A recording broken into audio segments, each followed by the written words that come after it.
नमस्कार, आप देख रहे हैं दैनिक ट्रिब्यून और मैं हूं भगवत सिंह। कल रात 36 के पार्क में एक लड़की का मर्डर होता है। मैं मौके पर हूं। सेक्टर 35 में ये परिवार रहता था और परिवार का आप देख सकते हैं रो रो का बुरा हाल है। सेक्टर 35 में धोबी का ये काम करते थे पूरा परिवार। अगर हम बात करें इस पूरी फैमिली को अगर हम देखें तो ये यहाँ पर रहते थे। 4 इनके बच्चे थे और सबसे बड़ी बेटी सुहानी थी जिसका ये कल मर्डर किया गया है सेक्टर 36 के पार्क में। फ्रेग्रेंस गार्डन की ये बात करेंगे हम। और इनकी फैमिली यहाँ पर है जिनका रो रो के बुरा हाल है और माँ भी इंसाफ की मांग कर रही है। और सबसे बड़ी बात इस मौके पर वो कह रहे हैं कि उस हत्यारे को फांसी की सज़ा मिलनी चाहिए। उनकी बेटी नहीं बेटा था और उनकी पूरी फैमिली को उन्होंने संभाल रखा था। ऐसे में इनके पूरे परिवार का रो रो कर बुरा हाल है।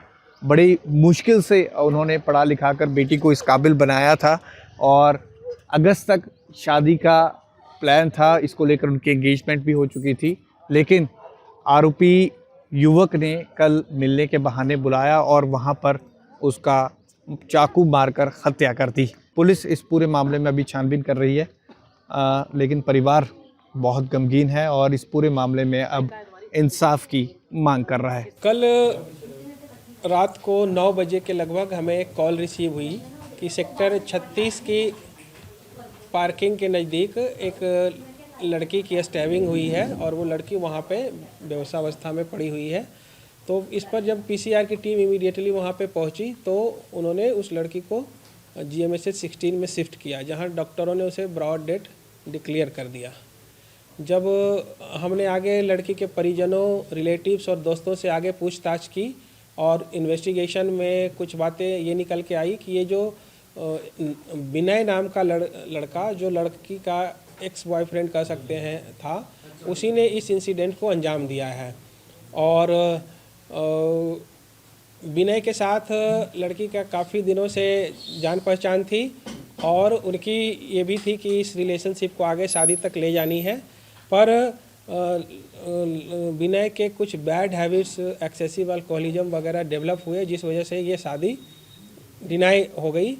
और कुछ समय पहले उसके फैमिली वालों ने दूसरी जगह इंगेजमेंट भी कर दी थी। इन्हीं बातों को लेकर के विनय ने लड़की को कल सेक्टर 36 के पार्किंग के नज़दीक मिलने के लिए बुलाया था। जब लड़की वहां पे पहुंची और उनके आपस में कुछ बातें हुई, कुछ हीटेड आर्ग्यूमेंट्स वगैरह भी हुए और बात नहीं बनी, तो लड़का अपने साथ वो चाकू लेके आया था, जिससे उसका एक प्री प्लान्ड इंटेंशन सामने आता है कि अगर कुछ बात न बने तो वो इस हद तक भी जा सकता है। तो उसने फिर वहाँ पे लड़की के गले के लेफ़्ट साइड में उसने एक ही बार स्टैब किया।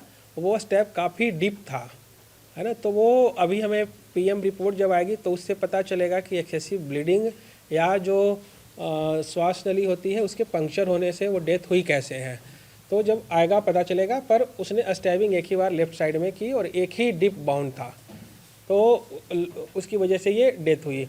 तो ये जो इंटरपर्सनल रिलेशंस थे उनके ख़राब होने की वजह से और लड़के के डिसग्रंटल्ड होने की वजह से ये घटना हुई है। हमने based on manual surveillance and electronic surveillance जो एक्यूज विनय है उसको आज अरेस्ट भी कर लिया है और उसको हमने अभी कोर्ट में पेश करेंगे। इसका हम आगे रिमांड लेंगे। और इसमें जो हमारे इससे पूछताछ में यही आया है कि प्री प्लान्ड इसका था, इसी के लिए इसने चाकू ख़रीदा, चाकू ये लेकर के गया वहाँ पे। और इसके जो फैमिली है, फैमिली मेम्बर्स हैं, इसके फादर भी यहीं रहते हैं जो एक्यूज विनय है और ये पीछे बिहार मधुबनी से बिलोंग करता है। तो करीब 7-8 सालों से 5-6 सालों से इसका लड़के के साथ रिलेशन था और फिर अभी इसके बैड हैबिट्स की वजह से ये रिलेशनशिप ख़त्म हुआ था। तो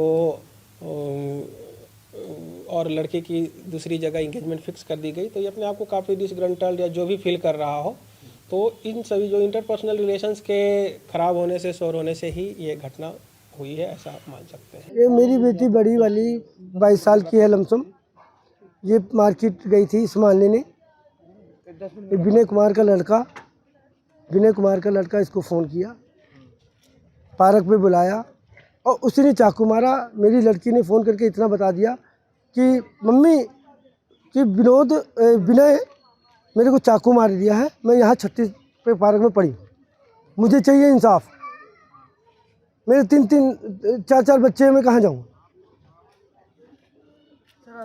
हाँ, तंग करता था ये, तंग करता था। ये बीच में 1-2 दिन में झगड़ा हुआ होगा तो हम कह नहीं सकते बच्चों का। तो ऐसे खतरनाक इंसान को खुला छोड़ा जा सकता है? आज बड़ी बेटी को मार दे, कल मेरे छोटे बच्चे वो भी मार देगा। फांसी की सजा होना चाहिए। अगर आप सबके बस का नहीं है तो मुझे हवाले कर दो, मैं उसको जला दूंगी, जिंदा जला दूंगी। मैं अपनी बच्ची का इंसाफ चाहिए मुझे। मेरा बेटा था, बच्ची नहीं थी मेरी, इकलौती बेटी मैं मानती थी उसको मैं। अरे पहले भी तंग करता था आपकी बेटी? मुझे बताती नहीं थी, बताती तो मैं कंप्लेन कर देती। मैं कल उसको मैंने बार बार फोन, मेरे को बोलती चॉकलेट लेके 5 मिनट में आ रही, तो 10 मिनट 15 हो गया, मैंने फिर फोन करना शुरू कर दिया उसको। तो उसने लास्ट में उठाई, चौथी बार में कहती मम्मी मेरे को विनय ने चाकू मार दिया, मेरी वही जान निकल गई। जी पता नहीं, पुलिस तो काफी लेट पहुंची, जब तक उसकी जान चली गई। ढूंढते ढूंढते मैं पहुंची, वहीं अकेली, कोई नहीं था वहां पे, मेरी बच्ची मैं अकेली।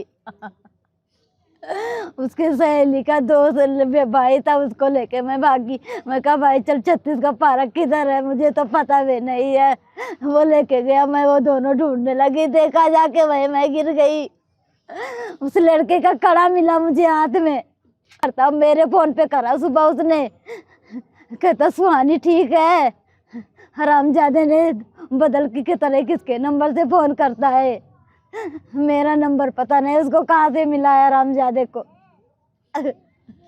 इस साथ में नहीं काम करता था। शादी फिक्स करी थी सर, मैं सोच रही थी जनवरी 9 अगस्त तक, जुलाई अगस्त तक मैंने उसकी रिंग सेरेमनी करनी थी मुझे। कहती मम्मी बहुत अच्छा, मेरी जोड़ी बन गई, मैं कर लूँगी शादी। मैं कहा ठीक है बेटा। कहती कल फिर मासी से बोल रही थी, मासी पसंद है, मेरी जोड़ी अच्छी लग रही। कहती हाँ बहुत अच्छी लग रही मासी।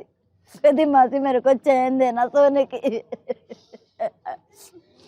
मासी ने बोला बेटा मैं दे दूंगी, तो शादी कर, मैं दे दूंगी चैन। सबसे पहले मैं यही बोलना चाहूँगी कि हमारे 35C में जो है एक 2 भाई रहता है, उनकी 2 बेटियां और 1 बेटा है। आज के नहीं, 30-35 साल से बैठे हैं।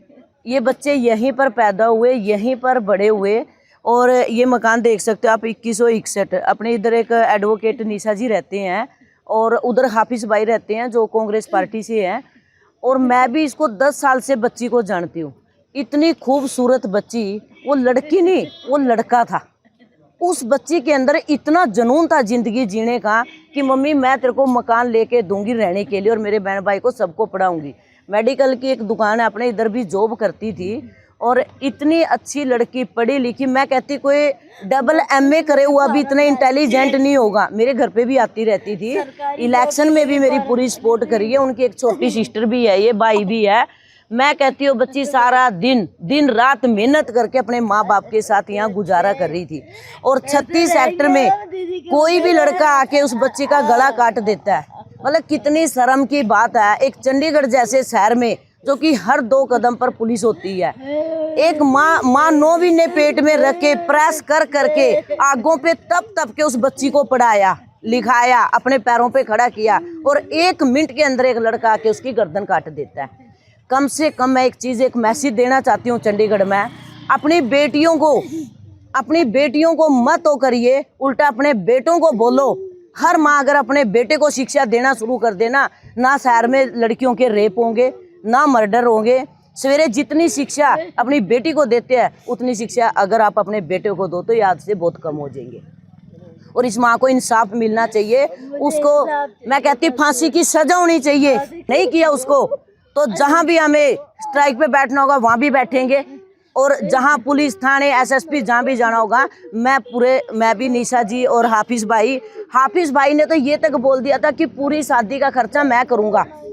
वो अपनी बच्चियों के बराबर समझते थे। तो बहुत शर्म की बात है कि अगर ऐसे एक बच्ची सेफ नहीं है तो ऐसे तो फिर किसी की भी बच्ची सेफ नहीं है, चाहे वो मेरी हो चाहे जिसकी मर्जी हो। दिन रात मेहनत करके, दिहाड़ी करके, लोगों के घर साफ करके, झाड़ू पोछा करके, प्रेस करके जब अपने बच्चों को पढ़ते हैं, तो ये बिल्कुल ही जो हुआ है बहुत गलत हुआ है। और मैं कहती हूँ कि जहाँ हम लोगों की ज़रूरत है पूरा 35 इनके साथ खड़े होकर, अगर जब तक उसका पोस्टमार्टम होकर उसको नए लड़के को उठा के फांसी देते हम चुप नहीं बैठेंगे। दैनिक ट्रिब्यून के लिए भगवत सिंह की रिपोर्ट।